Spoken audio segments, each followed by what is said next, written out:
अंडमान निकोबार द्वीप समूह का भरोसेमंद YouTube news channel the echo of India. शीफास mainland health care Andaman Nicobar Shri Vijayapuram में लेकर आए हैं फ्री फर्टिलिटी और गायनिक कैंप इस महीने की 25 और 26 तारीख को सुबह 10 बजे से शाम 4 बजे के बीच गुरुद्वारा लेन स्थित शीफा मेनलैंड हेल्थ केयर में निःशुल्क फर्टिलिटी और गायनिक कैंप। रजिस्ट्रेशन के लिए कांटेक्ट करें डॉक्टर रुकियाल फातिमा के फोन नंबर 7679348664 या 9933296009। तो याद रखिएगा, इस महीने की 25 और 26 तारीख को सुबह 10 बजे से गुरुद्वारा लेन स्थित शीफा मेनलैंड हेल्थ केयर में फ्री फर्टिलिटी और गायनिक कैंप। तुरंत संपर्क करें शीफा मेनलैंड हेल्थ केयर से। ऑन द स्पॉट 25 तारीख को भी मौके पर भी आकर इस सुविधा का लाभ उठाया जा सकता है।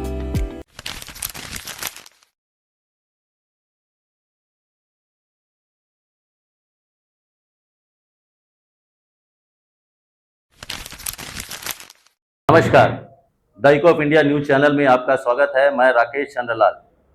नगर पालिका परिषद के अंतिम वर्ष के कार्यकाल के लिए अध्यक्ष पद के लिए अभी हाल ही में 23 अप्रैल को चुनाव कराया गया और इस चुनाव में भारतीय राष्ट्रीय कांग्रेस की उम्मीदवार विजय रही। उसे कुल 13 मत मिले, जबकि भाजपा की करुणानिधि को 11 मत मिले। नगर पालिका परिषद में भाजपा के मौजूदा जो अगर हम बात करें सहयोगी मिलाकर कुल 12 पार्षद हैं और वहां अगर हम कांग्रेस की बात करें तो उनका भी कांग्रेस का 10 है, एक डीएमके और एक इंडिपेंडेंट है, तो कुल 12 अगर इंडिपेंडेंट को हटा दिया जाए तो 11 और 12 का आंकड़ा रहता है। लेकिन जब चुनाव हुआ काफी उम्मीद थी कि करुणानिधि इस बार विजयी रहेगा, लेकिन कहीं ना कहीं कुछ ना कुछ गड़बड़ी हुई है और भारतीय राष्ट्रीय कांग्रेस की उम्मीदवार विजयी रही। उसे 13 वोट मिले, जबकि करुणानिधि को 11 वोट मिले। अभी आने वाले समय में ही दक्षिण अंडमान और मध्य उत्तर अंडमान जिला परिषद अध्यक्ष का भी चुनाव होना है। ऐसे में पार्टी किस तरह की रणनीति अपनाएगी ताकि नगर पालिका के बाद अब जो 2 जिला परिषद रह गए हैं उस पर पार्टी के बीच में अंदरूनी जो अगर कोई मतभेद है या पार्टी का जो पार्षद है या चुने हुए जिला परिषद सदस्य है उनके बीच में उनको एकजुट बनाकर रखने के लिए पार्टी क्या प्रयास करेगी। जो लोग अगर किसी ने पार्टी के लाइन के विरुद्ध जाकर नगर पालिका अध्यक्ष पद के लिए वोट किया है पार्टी के कैंडिडेट के अगेंस्ट में भी, तो उनके खिलाफ पार्टी किस तरह की अनुशासनात्मक कार्रवाई करेगी, इन तमाम मुद्दों पर बातचीत करने के लिए हमने संपर्क किया प्रदेश भाजपा अध्यक्ष श्री अनिल कुमार तिवारी से और उनसे जानना चाहा कि पार्टी ये जो चुनाव हुआ है इसे क्या सीख ले रही है, क्योंकि इससे पहले डॉलीगंज क्षेत्र का जो वार्ड पड़ता है वहां पर जो भाजपा के उम्मीदवार के निधन के बाद चुनाव कराया गया था, वहां पर इंडिपेंडेंट कैंडिडेट हालांकि बहुत कम मतदान वोट से जीता था, लेकिन इसके बावजूद पार्टी को हार का सामना करना पड़ा। देश में एक भाजपा की और एक बड़ी छवि है। हाल के जो अभी पश्चिम बंगाल और तमिलनाडु चुनाव में भी हम देखे हैं कि किस तरह भारी मतदान हुआ है। इसका रिजल्ट तो मई में मिलेगा, लेकिन जो हिसाब से पार्टी राष्ट्रीय स्तर पर विश्व स्तर पर काम कर रही है अंडमान निकोबार द्वीप समूह में, उसकी छवि क्यों धूमिल हो रही है, इस पर हमने श्री अनिल कुमार तिवारी से बात की।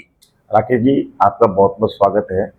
पहले मैं आपकी इस बात का खंडन करता हूं कि अंडमान निकोबार में भाजपा की छवि धूमिल हो रही है, क्योंकि 17 नंबर वार्ड में कांग्रेस पार्टी की डिपॉजिट गई थी। अभी वो इंडिपेंडेंट कैंडिडेट, वो भी एक भारतीय जनता पार्टी का वागी कार्यकर्ता वहां पर खड़ा हुआ था, तो भाजपा विरुद्ध भाजपा लड़ाई हो रही थी। उसमें हम लोग मात्र बहुत कम मार्जिन से हारे, लेकिन हार है क्योंकि इंडिपेंडेंट कैंडिडेट जीता। दूसरी बात, एक चीज का जनता देख रही है, पूरा दुनिया देख रही है, आपका भी इस चैनल के माध्यम से पूरा विश्व में यूट्यूब के माध्यम से जाएगा कि राहुल गांधी जी हमेशा बोलते हैं कि बीजेपी वोट चोर है, वोट चोरी करता है। अब आपने सामने में देख लिया, ये तो जनता के द्वारा किया हुआ चुनाव नहीं है, ये तो वोट चोरी अब किसने किया है, ये आपने ही खुद अपने वाणी से बता दिया कि भारतीय जनता पार्टी का एक वोट कांग्रेस पार्टी की तरफ गया है। तो वो वोट किसने लिया? चोरी करके ही वोट लिया, ओपन तो वोट गया नहीं है। तीसरी बात यह है कि हम मेजोरिटी में नहीं थे नगर पालिका में, हमारे पास 10 पार्षद थे भारतीय जनता पार्टी के पास और 2 हमारा टीडीपी अलायंस के 2 पार्षद थे। कुल मिला के हम 12 थे। 12 कांग्रेस के डीएमके मिला के, इंडिपेंडेंट मिला के और कांग्रेस मिला के 12। हाँ, इतनी बात मैं जरूर बताऊंगा आपको, एक कड़वा सच है कि या तो भाजपा के पार्षद में से या फिर टीडीपी के पार्षद में से कोई एक पार्षद ने क्रॉस वोटिंग किया है, जिसकी इंक्वायरी हम लोग कर रहे हैं और हमारे कार्यकर्ता इसमें लगे हुए हैं। और जिला परिषद अध्यक्ष का जहां तक सवाल है, वहां पर हम फुल मेजोरिटी में हैं, हमारे कार्यकर्ता एकजुट हैं और मुझे अभी 9 महीना आके अध्यक्ष बन के हुआ है, संगठन की जिम्मेदारी दी है, संगठन को मजबूत कर रहे हैं। फिर 2027 चुनाव में जाएंगे। देखिए, किसी भी प्रदेश अध्यक्ष की जो परीक्षा होती है वो जनता के द्वारा होती है। 2 महीना पहले आपने देखा बाई इलेक्शन हुआ, ये 17 नंबर वार्ड का और मायाबंदर का कुछ वार्ड मेंबर्स का। तो आपने देखा होगा मायाबंदर में जब जिला परिषद चुनाव में 980 वोट से बीजेपी हारी थी, कांग्रेस जीती थी, लेकिन वहां पर बीजेपी ने कांग्रेस को हराया 109 वोट से। आपका 17 नंबर वार्ड में कांग्रेस का डिपॉजिट गया, बकूरटल्ला में कांग्रेस से हमने छीना और अपनी सीटें हमने मेंटेन की। तो ऐसा कुछ नहीं है, ये चुनाव है। अब इसमें कार्यकर्ताओं का तो कोई इसमें वोट डालता नहीं है, कोई जनता तो वोट डालती नहीं है, चुने हुए प्रतिनिधि वोट डालते हैं। अब इसका हम अध्ययन करेंगे कि भाई हमारा अलायंस पार्टनर की तरफ से चूक हुई है या हमारे भाजपा के पार्षद की तरफ से चूक हुई है, इसको पार्टी देखेगी। अगर जो चूक हुई है, क्योंकि आप संकेत दे रहे हैं, मान भी रहे हैं कि कुछ चूक हुई है या भाजपा या टीडीपी के कोई पार्षद क्रॉस वोटिंग हुआ है, अगर पकड़ाई में आते हैं, क्योंकि निस्संदेह बड़ी पार्टी है, पकड़ाई में तो आएंगे ही, क्या एक्शन लिया जाएगा ताकि आने वाले जो भी समय होगा, चुनाव होगा, और आने वाले जो पार्टी लाइन से हटकर जो पार्टी एक व्हीप भी जारी नहीं करी, हालांकि हम देखते हैं कि अभी हाल ही में जो विमेंस रिजर्वेशन बिल के टाइम में पार्टी ने व्हीप जारी किया था, और क्यों इस तरह की, अगर जिस तरह के खतरे से निपटने, क्या उन पर कार्रवाई होगी या आने वाले समय में इस तरह का आपने व्हीप जारी नहीं किया, ये भी एक कारण हो सकता है? नहीं राकेश जी, मैं आपको बताना चाहता हूं, अंडमान निकोबार आइलैंड्स में भी व्हिप जारी सिस्टम लागू हुआ नहीं है। अभी एंटी डिफेक्शन रूल लागू होने वाला है, शायद मे भी 2-3 महीना में लागू हो जाएगा। तो उसके बाद में अगला ये जो हॉर्स ट्रेडिंग होती है अगला साल से खत्म हो जाएगी। और खाली बीजेपी पार्टी का ही नहीं है, हर पार्टी में एक साफ छवि वाले लोग आएंगे और ये खरीद फरोख्त जो होती है ये बंद हो जाएगी। क्योंकि मैं भी चाहूंगा प्रशासन से कि एंटी डिफेक्शन रूल जो है, जो पड़ा हुआ है टेबल में एलजी साहब की, उसको जल्दी से जल्दी यहाँ पर लागू करवाया जाएगा। ये चुनाव में क्या चुनाव के जो भी उम्मीदवार ने अपने क्रॉस वोटिंग की उस पर कार्रवाई की जाएगी प्रूफ होने के बाद? बिल्कुल 100% कार्रवाई की जाएगी। कार्रवाई ही नहीं की जाएगी बल्कि जनता के सामने में नेकेट किया जाएगा। क्योंकि आपने देखा होगा कि ये जब कार्यकर्ता अपना भूखे रह के दिन भर काम करके उनको भारतीय जनता पार्टी जिंदाबाद, भारत माता की जय बोलते हुए जिता के लाता है, ऐसे कार्यकर्ताओं का मनोबल बहुत टूटता है ऐसे समय में। लेकिन अभी तो यही क्लियर नहीं हुआ है कि ये चूक भाजपा की तरफ से हुई है या ये चूक टीडीपी की तरफ से हुई है। अनिल जी, अभी आपने खुद ही बताया और हम भी जानते हैं कि हाल ही में आपके 8-9 महीने ही हुआ है अध्यक्ष पद पर आप काबिज होकर। क्या ऐसा कहीं कुछ ऐसा लगता है आपको कि आपकी छवि को खराब करने के लिए भी कोई प्रयास हो रहा है? देखिए, जैसे जनता का जो मुझे प्यार मिल रहा है, आप तो मीडिया के कर्मी हैं, लेकिन मुझे कुछ कुछ लोग अलर्ट करते हैं कि आप थोड़ा स्पीड कम करिए काम करने की, आप थोड़ा ये कम करिए। लेकिन मैं इन चीजों में विश्वास नहीं करता हूँ। मैं तो अगर कोई मेरी छवि खराब करने के लिए है, मैं तो सच्चे दिल से बोलता हूँ कि मैं ऐसा पॉलिटिशियन नहीं हूँ जो बात को मानता नहीं हूँ। आज भी अगर मेरे कार्यकर्ता चाहेंगे और मुझे नैतिक जिम्मेदारी के लिए बोलेंगे, मैं आज भी अपने दायित्व से मतलब पदमुक्त हो सकता हूँ। अगर भारतीय जनता पार्टी को मजबूती प्रदान करने में मेरे कार्यकर्ता बोलेंगे कि भैया आपसे पार्टी को ठीक से नहीं चला पा रहे हैं, तो मैं पार्टी को किसी दूसरे के हाथ में भी देने के लिए तैयार हूँ। कोई मुझे आपत्ति नहीं है। क्यों?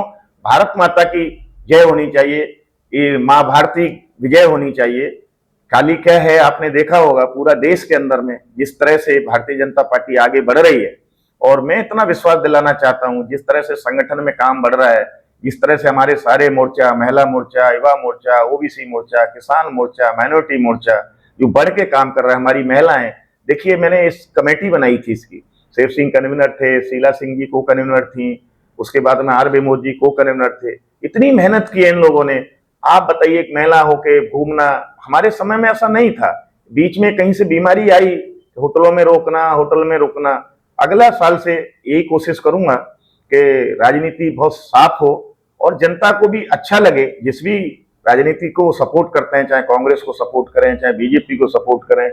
अब जनता भी गुमराह होती है, क्योंकि जनता भी उब जाती है कभी कभी। आप बताइए, जनता जो भाजपा का फेवर वाली होगी या टीडीपी के फेवर वाली होगी, उनके मन में तो आ रहा होगा कि भाई या तो टीडीपी ने क्रॉस वोट किया है या भाजपा ने क्रॉस वोट किया है, दोनों में से किसी एक आदमी ने क्रॉस वोट किया है, फिर भी हम लोग टाई में पहुंचते। तो इसलिए हमारी, मैं आपकी सूचना की बताऊं, मेजोरिटी नहीं थी, लेकिन हमने चुनाव अच्छा लड़ा, एक वोट से हम लोग पीछे रहे। इसमें कमियों को आगे में जरूर ढूंढेंगे, क्योंकि अब अगले वर्ष चुनाव होगा, नगर पालिका का भी होगा, जिला परिषद का होगा, तो ऐसे में आपको क्या सीख मिली है जो उम्मीदवार का चयन को लेकर? सच्चे कार्यकर्ता को टिकट देना, हार्ड वर्कर को टिकट देना, पार्टी के विचारधारा वाले को टिकट देना, जिताऊ को टिकट नहीं देना, टिकाऊ को टिकट देना, मेरे को सीख मिली है।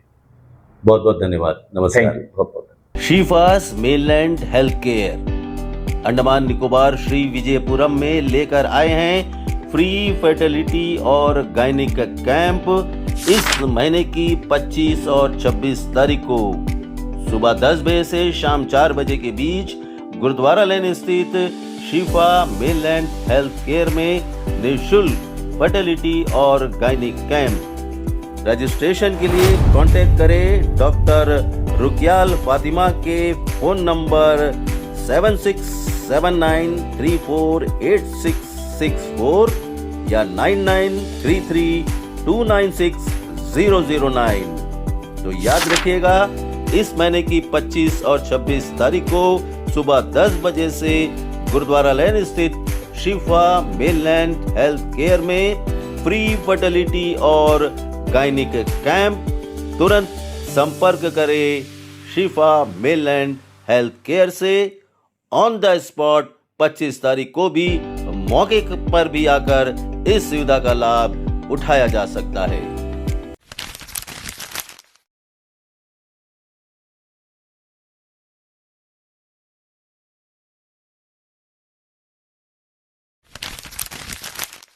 अंडमान निकोबार द्वीप समूह का भरोसेमंद G2 news channel the echo of India.